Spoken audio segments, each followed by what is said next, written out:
Consistent রিভিশনে থাকতে হবে, মোরাজা করতে হবে এই কোরআনকে হেফজ করে ফেলা এটা সহজ, কিন্তু এটাকে টিকিয়ে রাখা বড্ড কঠিন। যারা তোমরা হেফজ কমপ্লিট করেছো, হাফাজাতুল কোরআন, তোমাদেরকে উদ্দেশ্য করে আল্লাহ রাসূল সাল্লাল্লাহু আলাইহি ওয়া আলিহি ওয়াসাল্লাম বলেন যে তাআহাদুল কোরআন, তোমরা ডেইলি বেসিসে কোরআনকে কি করো? রিভাইজ করো, রিভিশন দাও, মোরাজা করো, এটাকে সম্মান করো। কেননা পোষ মানানো হয়নি এরকম কোন বন্য উট যদি এটা রশি ছেড়ে দেওয়া হয়, এটা যেমনি ছুটে পালায়, দৌড়ে পালায়, এটারে ফিরে আনা যেমনি কঠিন, কোরআন হেফজ করার পরে, মুখস্থ করার পরে কেউ যদি ভুলে যায়, ওইটারে আবার রিভাইভ করা তার চেয়েও বেশি কঠিন। এবং আল্লাহ রাসূল সাল্লাল্লাহু আলাইহি ওয়া আলিহি ওয়াসাল্লাম তিনিও যাতে ভুলে না যান বারবার কোরআন পড়তেন, বারবার রিভাইজ করতেন। রাসূল সাল্লাল্লাহু আলাইহি ওয়াসাল্লামের কষ্ট হয়ে যেত, ফলে আল্লাহ তাআলা বলেছেন, নবী আপনি তাড়াহুড়ো করে এত কষ্ট, এত প্রেসার আপনার উপর নেওয়ার দরকার নেই, আমি আপনাকে পড়িয়ে দেব। জিবরিল যখন পড়ে শুধু ফলো করেন, সেটা একবার পড়ে নিন, মুখস্থ আমি আল্লাহ করে দেব। এরপরেও আল্লাহ রাসূল সাল্লাল্লাহু আলাইহি ওয়া আলিহি ওয়াসাল্লাম রেগুলার বেসিসে কোরআন পড়তেন, সাহাবাদেরকে কোরআন শোনাতেন, আবার সাহাবাদের কাছ থেকে কোরআন শুনতেন। এবং সারা বছর কোরআনের যতটুকু নাজিল হতো,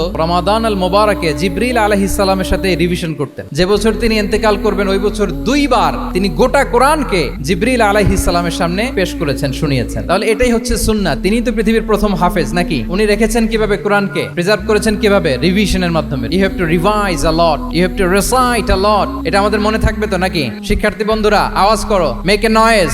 মনে থাকবে ইনশাআল্লাহ বিইذনিল্লাহ।